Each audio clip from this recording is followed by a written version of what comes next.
जनपद जौनपुर, थाना सराय ख्वाजा, ग्राम पंचायत कड़ैला।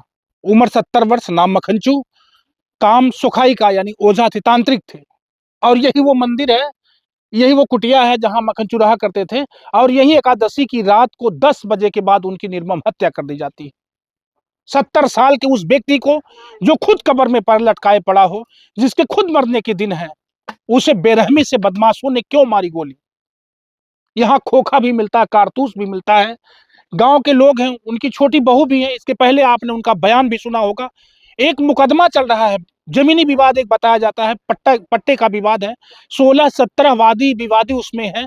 सार्वजनिक रूप से वो मुकदमा चल रहा है। बहरहाल वो मुकदमा मुद्दा हो सकता है मखनचू की हत्या का, या कोई और कारण है मखनचू की हत्या का। बदमाशों ने क्यों हाथ साफ कर दी मखनचू के ऊपर।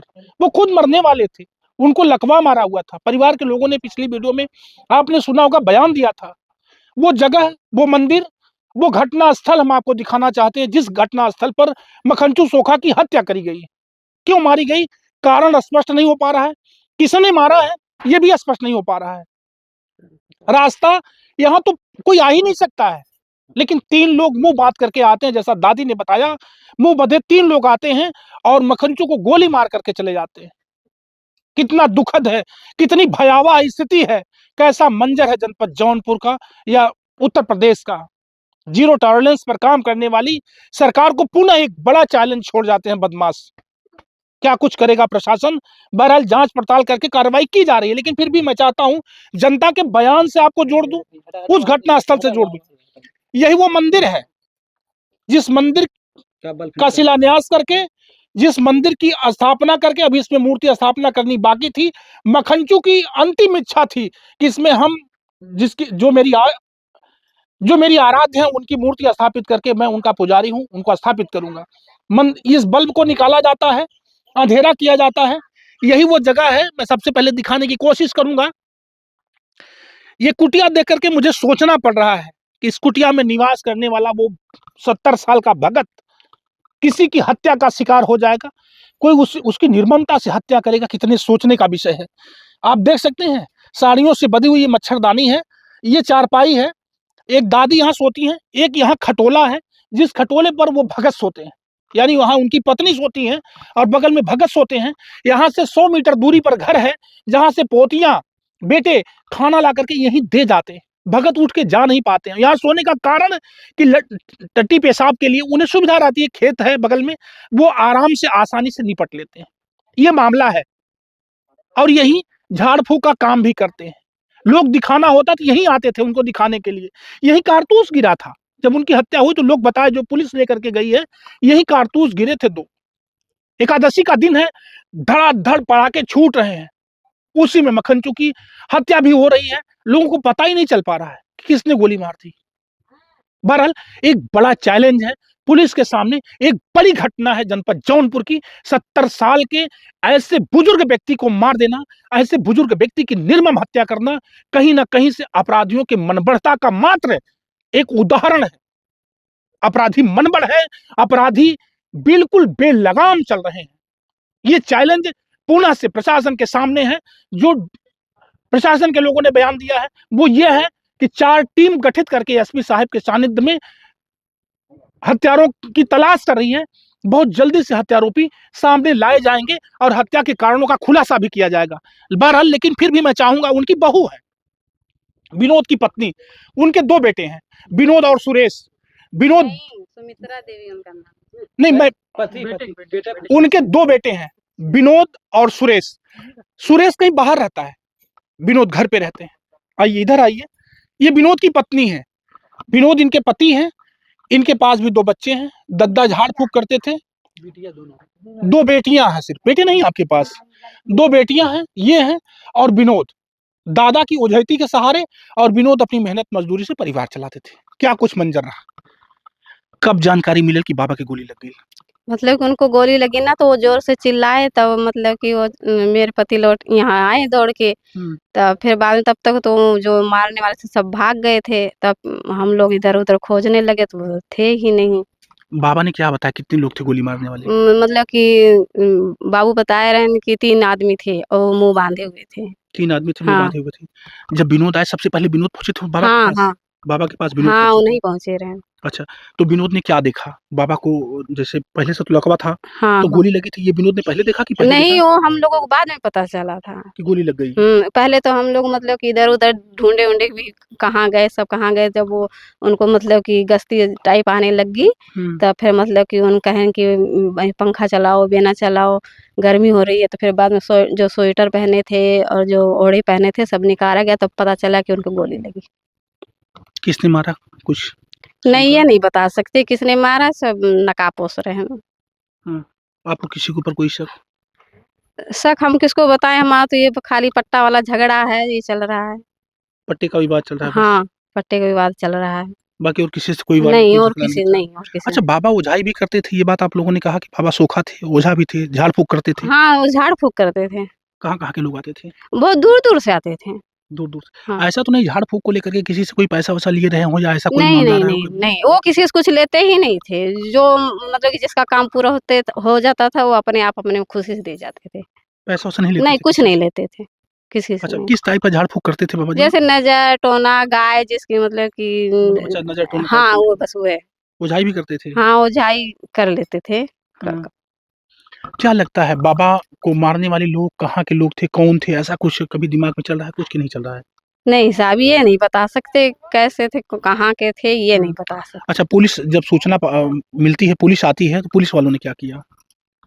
जब दादा यहीं थे तभी पुलिस वाले आ गए थे कि उसके हाँ, बाद? आ गए थे। यहीं थे तभी हाँ, पुलिस वाले आ गए? हाँ, हाँ। 112 नंबर पे कॉल किसने किया था?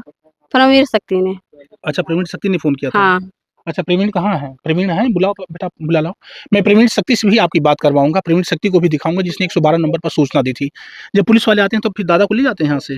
हाँ, मतलब कि वहाँ लेके गए, एम्बुलेंस आई थी वहाँ पर, फिर एम्बुलेंस में लेके गए। अच्छा एम्बुलेंस से लेके गए? हाँ, अच्छा, एम्बुलेंस से लेके गए हैं, प्रधान को भी फ़ोन किया, प्रधान तो कोई आया ही नहीं हमारे यहाँ का, गाँव प्रधान का। कौन है प्रधान यहाँ का? अ, क्या नाम है? अनीता देवी। अच्छा, प्रधान के घर सूचना मिली, प्रधान आए ही नहीं। आए ही नहीं प्रधान, अभी तक आए थे कि नहीं आए थे? नहीं आए थे। अच्छा। दोस्तों बहरहाल आप उनकी छोटी बहू हैं यानी विनोद की पत्नी हैं। अभी आपके जेठ जी कहाँ हैं? वो जबलपुर में है, जबलपुर। उनकी पत्नी? वहीं सब पर परिवार। मतलब यहाँ रहते ही नहीं। अच्छा, आइए फिर एक बार इधर आ जाइए। उनका परिवार नहीं रहता यहाँ पर? जैसे वो बचपना में थोड़ा पापा से उनके हो गया था कहा सुनी, तो आते हैं बीच-बीच में, लेकिन परिवार लेके नहीं आते हैं, वो आ रहे हैं इस समय। अच्छा आ रहे हैं इस समय। जी, जी। भाई किसी के पिता का साथ ऐसा होगा तो आएँगे ज़रूर। हुँ। जी। कैसे थे मखनचू? बढ़िया थे, दादा थे, भाई हम लोग का बगल में खेत है प्लस इधर गाँव है देखिए सामने। एक दादी माँ बैठी हैं बहरहाल। मखनचू के कब से जाने लू? अरे अब तो जब से अली तब जानेला। का रहन मखनचू आपके? सही रहना भैया, गाँव के लिए सबके लिए सही रहना कभी आप उनका किसी पड़ोसी हो? हाँ हाँ बागले घर हमारा पिटानी खाई, लेकिन बहुत रईस मनई रहने किसी से कभी कुछ कहने ना, नजर फजर फुकाए जाए 1 रुपया के उस मांगे ना, जब तोहर मन का 4 रुपया नहीं ना दे तब वो झाड़ फूक देता हमें।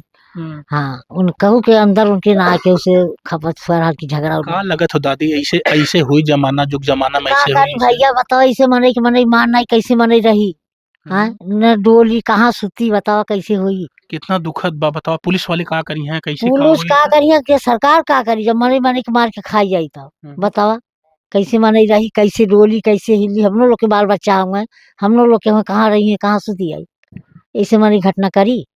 एक शासन करे चाहिए ना, एक तकलीफ देवे चाहिए, काहे कैसन हो चाहिए। डर लगत है हाँ डर बताओ। लगत है हाँ काहे डर लगी भैया, हम लोग के बच्चा लच्चा हुआ कहाँ सुताई, हम लोग मड़ाई है मड़ाई में लेके रही ला, ऐसे हम मड़ाइए नहीं गरीब मनई है तो बताओ कैसे बताए जब भैया कहिया कौन का दुश्मना रहा, कैसे का साध रहना है हम कैसे मालूम बताई, और किसी से दुश्मना ना कम हो कहीं ना, कैसे भाई हम लोग के अंदर का कहा है, हम लोग के लिए तो निकल मनी रहना है। हाँ कैसन व्यवहार रहल व्यवहार का अच्छा मनी रहना है। अच्छा आदमी हाँ चलत मनी बोलावे भैया उनका व्यवहार गांव के बहुत लोग अच्छा तमाम है। लोग गांव के लोग यहाँ भी मौजूद हैं एक बड़ी भीड़ है मैं तो कहूंगा कि यही वो रास्ता है जिस रास्ते से आने उपद्रवियों के आने का शक जिस रास्ते से जाहिर किया जा रहा है सामने वो झरमुट जो दिखाई दे रहा है वो नहर है और उसी नहर से इसी रास्ते से बदमाशों के आने की सूचना है परिवार वाले जो बता रहे हैं कि इसी रास्ते से वो लोग आए और यही घटना को अंजाम देते हैं और घटना को अंजाम देने के बाद फिर इसी रास्ते से किधर से भाग जाते हैं कोई पता नहीं चलता है। नकाबपोश 3 लोगों के आने की संभावना है, 3 लोग मारे हैं। ये गांव के लोग हैं तमाम 100 नंबर पे सूचना देने वाले भैया कहाँ हैं? अच्छा, उधर चले गए। जो सबसे पहले जो 100 नंबर पर सूचना दिए थे उनकी मोबाइल भी पुलिस वाले ले गए, ऐसा बता रहे हैं। जी अच्छा, पुलिस वाले उनकी मोबाइल ले गए। जी। वो जो 100 नंबर पर सूचना दिए थे कहाँ के रहने वाले हैं वो? वो सुल्तानपुर के हैं। यहाँ उनकी बहन यहाँ पे है। अच्छा जी अच्छा अच्छा, जी। यहीं के वो साले लगते हैं, मतलब जी, यहीं जी, थे हाँ, वो। हाँ, साले लगते हैं। अच्छा अच्छा, हाँ हाँ हाँ। अब अच्छा अच्छा, आपका नाम क्या है? हमारा नाम दयाराम बनवासी, कोहिया हमारा घर है। अच्छा, जयराम जी बनवासी। जी, हमारे आप मक्खनचू को जानते थे? जी हमारे रिश्तेदार हैं, मामा लगते थे। अच्छा, जी जी, कैसे व्यक्ति थे मक्खनचू? बहुत अच्छे व्यक्ति थे, शांत स्वभाव के व्यक्ति थे। हाँ हाँ हाँ। जी, हमको सुबह पता लगा 4:30 बजे की फोन आया कि उनकी गोली लग के हत्या हो गई, हाँ, तो हम लोग सुबह आए हैं। सुबह में आए हैं। जी जी, क्या लगता है कि किसने इस तरह भाई से? अब ऐसा किसे, हम लोग तो दूर से हैं, कैसे बता सकते हैं। लेकिन बहुत शांत स्वभाव के व्यक्ति थे वो, ऐसा कुछ नहीं था। झाड़ फूक करने वाले व्यक्ति थे। गांव से भी उनका बहुत ठीक ठाक रहा, लेकिन अब क्या है भाई, अब वही लोग हैं। पूरा गांव यही कहता है, पूरे गांव के लोग यही कह रहे हैं कि मक्खनचू बहुत अच्छे व्यक्ति थे, यानी बहुत अच्छे दद्दू थे। पूरे गांव के लोग यही सूचना दे रहे हैं। आज तक सर वो किसी अच्छे को इंसान रेडी थे, भी नहीं मारे थे। नेक इंसान थे। किसी से देखिए कह रहे हैं, किसी से रेरी नहीं हुई थी उनकी। आखिर आ जाते, अरे बच्चों बैठा, मतलब पानी दानी के पी ला, कुछ लखे खाए ला, मतलब बहुत। बिल्कुल, इस तरह के व्यक्ति की निर्मम हत्या, गोली मार करके हत्या, एकादशी के दिन रात्रि को 10 बजे नकाबपोश बदमाशों ने इस कुटिया में आकर के गोली मारी है, जिस कुटिया में मक्खनचू का सारा जीवन गुजर गया था। झाड़ फूक करते थे, जमीनी विवाद एक पट्टा है, 25 साल का मुकदमा है, परिवार वाले बयान दे रहे हैं, लेकिन क्या वो मुकदमा उनकी हत्या का कारण हो सकता है? क्या झाड़ फूक उनकी हत्या का कारण हो सकता है? क्या बदमाशों की मनबढ़ता, प्रदेश में बदमाश अपनी बदमाशी की पराकाष्ठा की अंतिम उछाल पर टहल रहे हैं, क्या ये हो सकता है? क्या ये मक्खनचू की हत्या पुलिस को सीधा चैलेंज हो सकती है? क्या कुछ हो सकता है? तमाम तरह के सवाल छोड़ जा रहा है। एकादशी के दिन रात्रि में 11 बजे मक्खनचू, 10 से 11 के बीच में मक्खनचू की हत्या। क्या कुछ कहेंगे आप? क्या कुछ होना चाहिए इस हत्यारों की सजा? क्या कुछ कार्रवाई करनी चाहिए जनपद जौनपुर के डीएम साहब को, प्रशासन को? एक बड़ा सवाल पुनः से जनपद जौनपुर कड़ैला ग्राम पंचायत सभी देशवासियों और प्रदेशवासियों के बीच छोड़ता जा रहा है। बहुत जल्दी से फिर अगली अपडेट के साथ में मिलूंगा, और मक्खनचू के हत्यारों के पकड़े जाने तक हम रिपोर्ट आप तक भेजते रहेंगे कि वो कातिल कौन है।